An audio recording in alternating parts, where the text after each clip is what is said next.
படங்கள்லாம் எடுக்கப்பட்ட போதும், இல்லை வந்து இந்த அதாவது ஒரு சமூக சிந்தனையை மாற்றக்கூடிய விஷயமாக வந்து கருத்துக்கள் சொல்லப்பட்ட போதும் கூட வந்து பார்த்திங்கன்னா மிகப்பெரிய அளவில் எதிர்ப்பு எழுந்தது. அதன் காரணமாக வந்துட்டு ஒரு செல்ஃப் ரெகுலேஷனே வந்துட்டு கலைத்துறையில் நடந்தது, சினிமா துறையில்.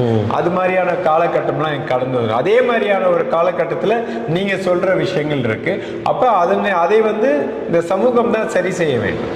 சமூகம் என்பது என்ன? நம்ம எல்லாரும் சேர்ந்தவங்க தான் சமூகம். ஒவ்வொருவருக்கும் ஒரு பங்களிப்பு இருக்குது, ஒவ்வொருவருக்கும் ஒரு கடமை இருக்கிறது. எல்லாத்தையும் சரி செய்ய வேண்டும். அதுக்கான முயற்சிகளை வந்து இந்த சமூகம் எடுக்க வேண்டும். இது போன்ற இந்த அக்கா என்ற உறவு முறைகளை எல்லாம் வந்து தவறாக பிரதிபலிக்கிறது, அது மாதிரியான அல்லது அதான் க்ளோஸ் குடும்ப உறவுகளை வந்துட்டு தவறா சித்தரித்து ரீல்ஸ் போடுறது.